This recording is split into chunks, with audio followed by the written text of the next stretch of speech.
எல்லாருக்கும் வணக்கம். Welcome to ஹேமாஸ்டன்ஸ். இன்னைக்கு வந்து நம்ம சேனலில் கிண்டர் கார்டன் செஷன் குழந்தைங்கள வந்து வீட்டில் எப்படி உட்காந்து எழுத ப்ராக்டிஸ் பண்ணுறதுன்னு நான் சொல்லித்தரேன்.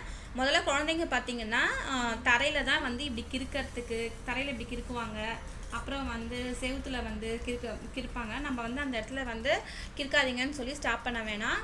ஸோ கிறுக்காதீங்கன்னு சொல்லிட்டிங்கன்னா அவங்க வந்து எழுதுறதுக்கு ரொம்ப வந்து போக போக அடுத்தடுத்த ஸ்டேஜில் வந்து எழுதவே அவங்க செய்ய மாட்டாங்க. ஸோ கிறுக்கட்டும்னு சொல்லிட்டு நம்ம விட்டுடலாம். அதுக்கப்புறம் எடுத்தோன்னா பார்த்திங்கன்னா அவங்க வந்து ப்ராப்பராக வந்து இந்த மாதிரி straight line, sleeping line, curve line இந்த மாதிரிலாம் அவங்க செய்ய மாட்டாங்க. கிறுக்கிறது மட்டும்தான் தெரியும். இப்போ வந்து ஸ்டாண்டிங் லைன் வந்து அந்த குழந்தைங்களுக்கு நம்ம சொல்லித்தரலாம் வாங்க. இப்போது இது என்னன்னு கேட்டுக்கலாம். இதை பார்த்தோன்னா குழந்தைங்கள என்ன சொல்லும்? மேகம் அப்படின்னு சொல்லுவாங்க.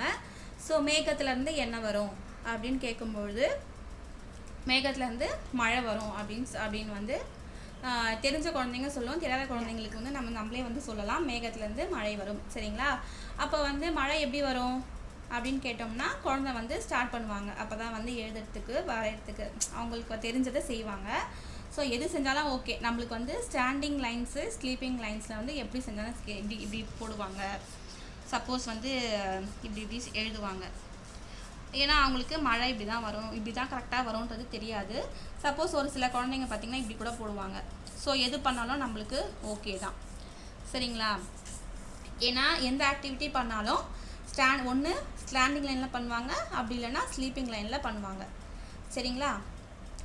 அதுக்கப்புறம் பார்த்திங்கன்னா ஸ்லீப்பிங் லைன்ஸ்க்கு வந்து ஒரு கேட்கலாம் ஒரு கேள்வி. ஸோ இது என்னம்மா அப்படின்னு கேட்டோம்னா இது வந்து மீன் எங்கே இருக்கும்? கடலில் இருக்கும். கடல் தண்ணி வந்து இப்படி போடுவாங்க. ஓகேங்களா? அப்படி இல்லைன்னா இப்படி வாட்டர், இல்லைன்னா இப்படி எப்படி வேணால் போடலாம்.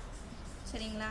ஆனால் வந்து நம்மளுக்கு ஏதோ ஒரு லைன்ஸ் வந்து ஸ்லீப்பிங் லைன் இல்லை வந்து கர்வ் லைன், இந்த 2 லைன் வந்து அவங்க சூப்பராக வந்து இதில் வந்து இந்த ஆக்டிவிட்டி வந்து கண்டிப்பாக செய்வாங்க. ஸோ இந்த மாதிரி வந்து நம்ம உட்கார வச்சு ஸ்டார்டிங்கில் நம்ம ப்ராக்டிஸ் பண்ணலாம். ஓகேங்களா?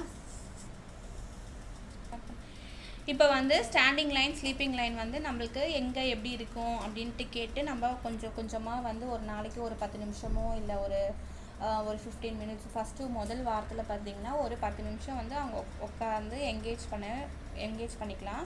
ஸோ கலரிங்கில் வந்து நம்ம இந்த மாதிரி பண்ணும்போது அவங்க கலராக இருக்குது, அவங்க படிக்க வைக்கிறாங்கன்னு வந்து அவங்களுக்கு தெரியவே தெரியாது. படிக்க வைக்கிறோம், எழுத வைக்கிறோம் அப்படின்னு சொல்லிட்டு இந்த மாதிரி நம்ம வந்து ப்ராக்டிஸ் பண்ணிக்கலாம். அதுக்கு அடுத்தது வந்து ஸ்டாண்டிங் லைனும் அப்புறம் ஸ்லாண்டிங் லைன், ஸ்லீப்பிங் லைனை வந்து இப்போ டாட்டட் லைன்ஸை நான் கொடுத்துருக்குறேன். ஸோ இது வந்து பார்த்திங்கன்னா அடுத்தது வந்து குழந்தைங்கள வந்து நம்ம எப்படி என்கேஜ் பண்ணலாம். இப்போ வந்து ஓரளவுக்கு வந்து அவங்களுக்கு கையில் வந்து கிரிப்னஸ் வந்து பிடிக்க கற்றுருப்பாங்க. அதுக்கு அடுத்த ஸ்டேஜில் எப்படி நம்ம சொல்லித்தரது அப்படின்னு சொல்லி வாங்க இந்த ஸ்லாண்டிங் லைனில் பார்க்கலாம்.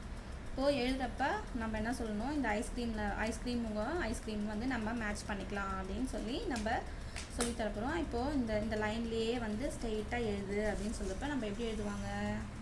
இப்படி தான் வந்து குழந்தைங்க ஸ்டார்ட் பண்ணுவாங்க. ஸோ நம்ம வந்து இப்படி சொல்லிடுறோம். அதுக்கு அடுத்தது பார்த்திங்கன்னா ஸ்லாண்டிங் லைனில் இப்படியே ஸ்டார்ட் பண்ண மாட்டாங்க. கொஞ்சம் கோணமான இப்படி தான் எழுதுவாங்க. ஸோ இனிஷியலாக வந்து அப்படி தான் எழுத போகிறாங்க. அதுக்கப்புறம் வந்து கொஞ்சம் இப்படி எழுதுவாங்க. அதுக்கப்புறம் பார்த்திங்கன்னா இப்படி எழுதுவாங்க. சரிங்களா? அதெல்லாம் வந்து நம்ம கன்சிடர் பண்ண தேவையில்ல. ஸோ எப்படி வந்து நம்ம இதே மாதிரி நம்ம ப்ராக்டிஸ் கொடுத்துட்டே இருப்போம்.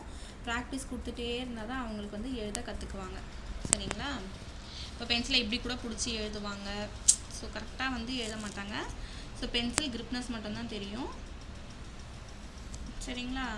அதுக்கப்புறம் இப்படி ஸ்ட்ரெயிட்டாக வந்து இப்படி எழுதி ப்ராக்டிஸ் பண்ணலாம். ஸோ அடுத்தது பார்த்திங்கன்னா கர்வ் லைன்ஸ்க்கு ஒரு சில ஆக்டிவிட்டி தான் எடுத்துகிட்டு வந்திருக்கேன். ஸோ கர்வ் லைன்ஸ் பார்த்திங்கன்னா இப்படி